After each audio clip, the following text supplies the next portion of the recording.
Yeah. I'm going to read a story today from a book. A book. Eh. It's a book about death. Yeah.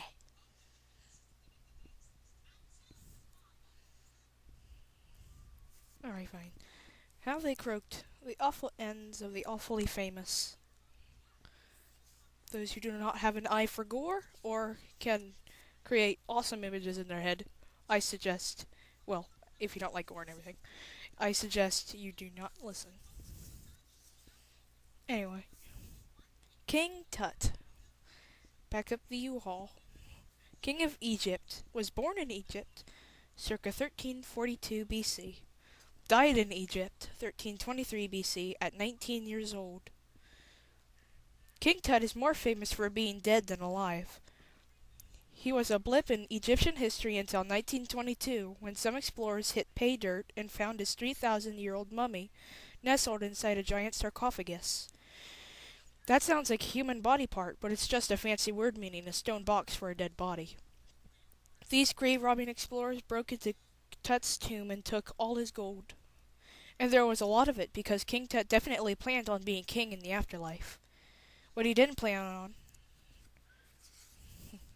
on was being probed, sliced, dismembered, x-rayed, scanned, and drilled for his DNA. Pictures of a bird, 2 hooks, a comb, an arrow, a sandal strap, and a couple of speed bumps spell Tutankhamun in hieroglyphics. Today we just call him King Tut. He is also called the Boy King. He got to be king of Egypt when he was 9 years old. He was only 10 when he married Ankhesenamun, who unfortunately was his half-sister, which was okay back then, but would be really wrong now. Besides ruling Egypt, Tut did regular things kids would do, like riding in chariots, throwing sticks, and firing his slingshot, and then, poof, he died. Even though Tut had died, he wasn't finished. Ancient Egyptians believed there was life after this one, so after his death, Tut's corpse was prepped for life number 2. He was given the 70-day royal mummy treatment, so that Tut wouldn't rot on his trip to the afterlife. The embalmer scooped his insides out from top to bottom. To get his brains out, a long bronze needle with a hook on the end was shoved up his nose. His brain was broken up into teeny bits and pulled out one piece at a time. The Egyptians believed the brain's only job was to keep the ears apart, and that the heart did all the thinking. They didn't take Tut's teeth, nails, and eyeballs. They left Tut's heart in his body because he was going to need that to think. And they left his genitals so no one would mistake him for Queen Tut. Next, they cut open Tut's stomach and pulled out whatever they could get their hands on, like his liver, stomach, lungs, and 22 feet of intestines. Everything was washed, dried, put into 4 jars, and wrapped to go with them. They covered Tut's altered corpse with natron, salt-like stuff, and put it on a slanted board with grooves in it so his bodily fluids flowed directly into a tub at the end. His gutted body was completely dried, which was especially difficult for considering the human body is about 75% water. They stuffed his chest with wads of cloth to soak up the inside juice. Every weensy drop of blood, rag, and leftover bit of Tut was saved and crammed into big jars for him to take along for his next excellent adventure. Tut's cadaver gave new meaning to the word stiff and stinky, so it was smeared with scented goo to make it smell better, and to make it feel less like Tut jerky. Then, to make him look like a real mummy, and to keep him from falling apart during the ceremony, when a priest stood him up and offered him grapes, Tut's pruned corpse was encased by half a football field worth of fabric strips spun around his body like cotton candy, along with 143 charms woven in for good luck. To seal everything, they poured warmed plant resin, or sap, all over Tut's wrapped body. Think superglue. Meanwhile, servants picked up a few of his kingly things from the palace, including a couple of thrones, 2 slingshots, 2 jars of honey, 6 chariots, 30 golden statues, 35 model boats, 130 walking sticks, 427 arrows, and lots of sandals. When Tut died, no one in Egypt had built a pyramid for a dead king for 200 years because tomb raiders had trashed every single one of them, taking everything, including the mummies. Tomb raiders took off with the motherlode of ancient Egyptian history, so they buried Tut in a tomb hidden under a sand dune in the middle of the desert, known as the Valley of Kings. And there he rested, undisturbed for 3,000 years. In 1922, Howard Carter, an English guy who had been digging around the valley for 20 years, found Tut's intact tomb under a trillion grains of sand. Carter took 10 years to pick through Tut's personal things and divvy them up to museums all over the world. The Egyptians told Carter go home already, but first Carter and his team did an autopsy. It was hard to do because Tut was superglued to the bottom of his coffin, and his famous gold mask was attached to his head. Carter managed to figure out Tut had been a teenager when he died because his teeth hadn't all come in yet, and his leg bones weren't fully developed. King Tut was returned to his sarcophagus and went nighty-night back in his tomb in the Valley of Kings for about 40 more years. In 1968, experts x-rayed Tut's mummy to figure out how he had died. They noticed Tut's breastbone, genitals, one thumb, and a few ribs were missing. The x-rays also showed that his vertebrae were fused together and his skull was misshapen. They analyzed the fact and announced King Tut was murdered. Historians took the murder theory and fit the facts to the crime.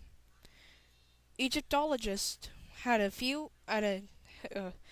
new angle, history books were rewritten, and museum exhibits were revamped. Tut stayed put for 10 more years until scientists removed him from a stone box again in 1978. He was still dead. They took more x-rays but never published their findings, and from a bone sample they analyzed his blood. Tut's blood type were A2 and MN. In 2005, there was new equipment to try out on Tut, a CT scan, way better than an x-ray. That was the first time anyone got a good look at what Carter forgot to mention after his so-called autopsy. He had broken off Tut's arms and legs and sliced Tut's chest down the middle. Carter also chiseled Tut's head off to get the free solid gold mask.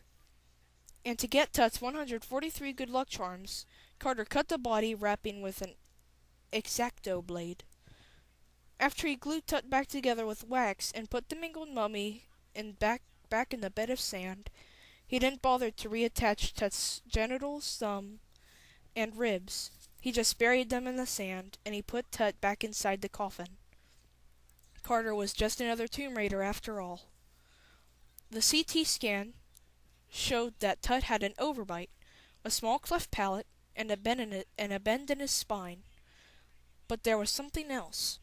Tut had a broken leg, and this one was not Carter's doing. The boy king got a new orbit. Tut died of a broken leg that got infected. He went back into a stone box, but not for long. In 2009, scientists took a sample of Tut's DNA out of his bones.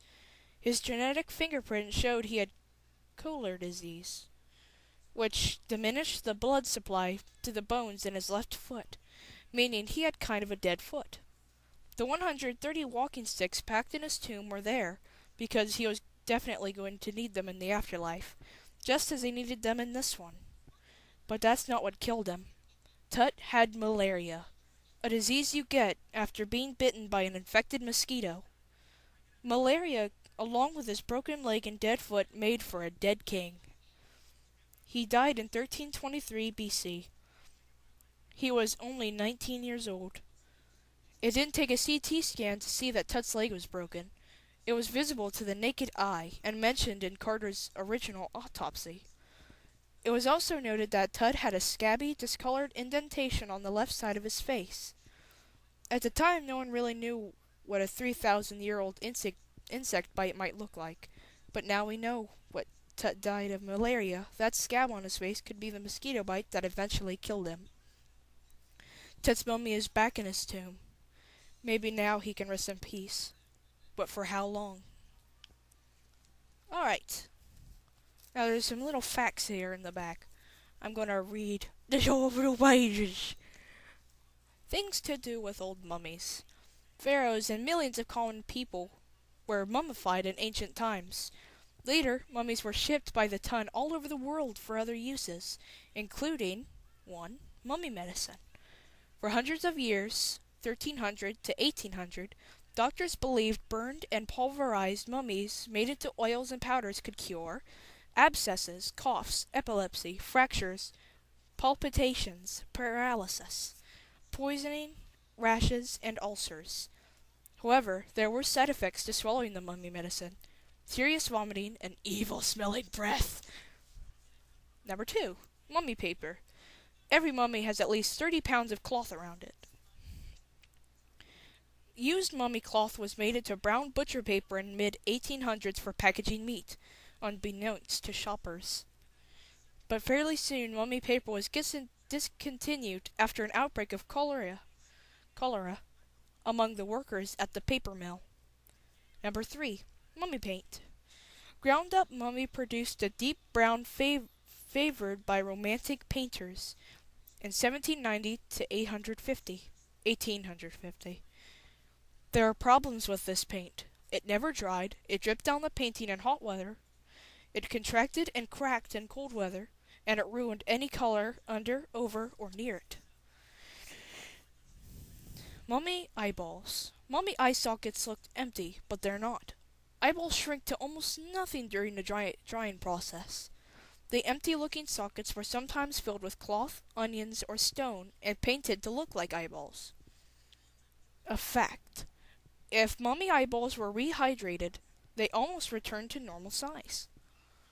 King Tut under glass.